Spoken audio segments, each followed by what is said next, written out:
Assalamu alaikum wa rahmatullahi wa barakatuhu. Today is 7/21, 2020.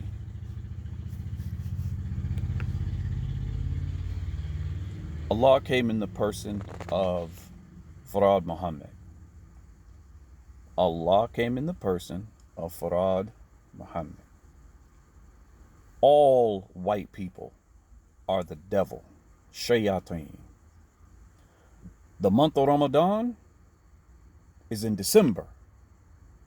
The fasting for the month of Ramadan is in December, not in the actual month of Ramadan, but let's move it to December. There is no day of judgment. There is no Yom Qiyamah. Right now, Elijah Muhammad is floating around in space on a big wheel, Ezekiel's wheel, I think that's what it's called.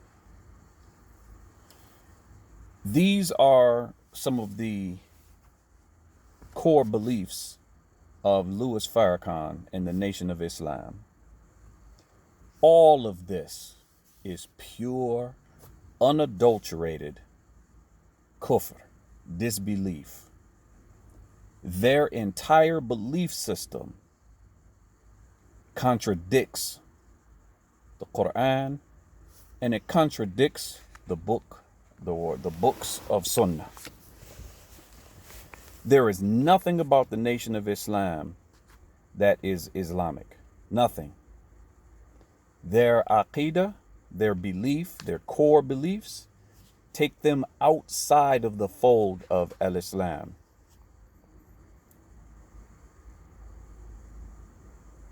But yet, 2020, you still have Muslims who are willing to align themselves with Louis Farrakhan because they think he speaks for black people, or they think that he has the best interest of black people at heart.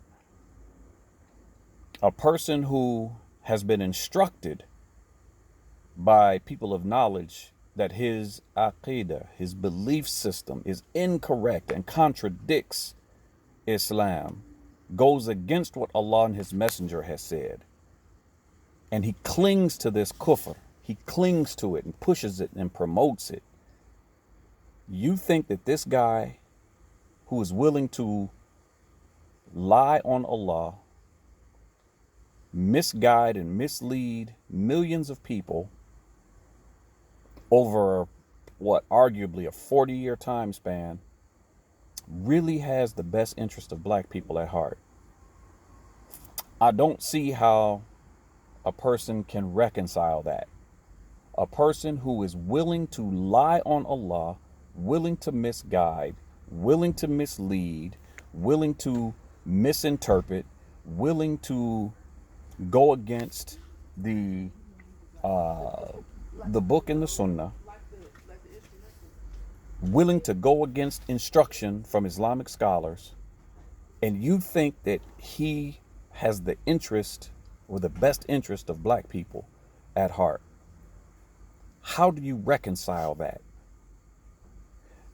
The best interest of humanity, not just black people, but humanity, is to teach them the book and the Sunnah.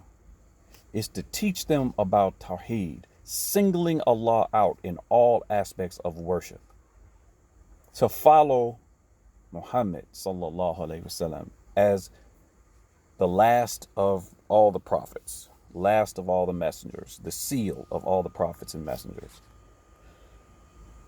To look into the books of Sunnah and the Quran for the medicine to heal humanity. He does the opposite of that. But somehow you have some Muslims who claim Ahl Sunnah wal Jama'ah. They claim Salafiyah. They are willing to align themselves with him, again, because they feel that he has the best interest or has been putting in work for black people for 40 years, 50 years, however long it's been. Let's put or let's push all of his kufr, all of his shirk to the side. Let's push it to the side, because the argument that these people will make is, well, I do not align myself with him religiously, but I align myself with him in this particular issue, which is black liberation, which is the advancement of black people, helping black people get out of the situation that we are in. So their argument is that they push the religion to the side and admittedly do not agree or do not align themselves with that aspect of what Farrakhan is talking about. Okay. Personally, I can't roll with that. I can't separate the two. That's just me. And then, well, someone will say, well, what about, Martin Luther King or whatever? I mean, I wouldn't follow Martin Luther King from here to the front of my car. But at least we could look at him and categorize his aqidah as being from Ahl al-Kitab, right? From Ahl al-Kitab. I don't think anyone denies that. He's from Ahl al-Kitab, from the Christians. And the Christians and the Jews were sent messengers and prophets, and they were sent books from the Creator. We as Muslims, we believe this. But what about Farrakhan and his aqidah? How do you categorize that? Is he a mushrik? We know he's a kafir. He's a mushrik, right? He praises men as gods. He says that Allah comes in the person of Farad Muhammad. Their messenger, their prophet, Elijah Muhammad, said that every time he sees a black man, he sees a god.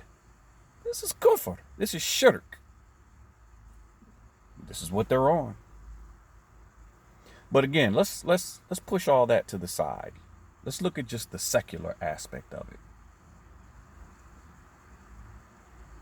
When we look at history, history tells us that, be it from the Hispanic or Latino community, be it from the African American community, or any other periphery or marginalized community, those individuals and those movements that are deemed to be a threat from the status quo or by the status quo are eliminated. They're assassinated, come up missing, sent to prison, attacked, COINTELPRO, infiltrated, destroyed, right? Black Panther Party, Malcolm X, even Martin Luther King, even those from the leadership of the Latino and Hispanic community that are deemed a threat, they're taken out the game, right? So let me ask you this. How is it that Farrakhan has been in the game now, been on the scene for, and I'm just guessing, but what, 40 years? 50 years? I've never heard of him going to even prison. I've never heard him doing a day in prison having to do with the liberation of black people. Because that's what he claims that he's fighting for. That's what the claim is. Well, he fights for black people. Okay, he gives fiery, eloquent speeches. I'll give him that. But has he ever gone to prison? Has he ever had a legitimate assassination attempt against him? Has he ever... it seems to me like he's operating pretty smoothly. I was at the Million Man March back in the day. He collected a lot of money from the brothers who went to go support the Million Man March. Whatever happened to that money? Whatever happened to it? Whatever came of it? What was built from it? What did he erect? How did black people, even if you just look at Chicago, black people in Chicago Because I don't expect the amount of money that was collected to have an impact on the masses of black people. But even in his home city of Chicago, how did they benefit from that money? What do we see from that money today? Because he darn sure collected it. I saw it. I was there. That was in that big ass Kia. Baby, your back see this Honda ain't. Yeah, this is built different, nigga. It's us. Hold on, let me roll up the window. Okay. So anyway, what exactly did black people benefit from the collection of that money? What has he accomplished in his 40 years? Like, what can we look at today in 40 years or more of service to black people? What can we look at and say, yes, he did this, yes, he did that? It's long standing. The black people are still benefiting from it on a mass scale. But back to the fact that I've never seen or heard of him ever going to prison. I've never seen or heard of a legitimate, assassination attempt against him, or I've never heard of anything like that.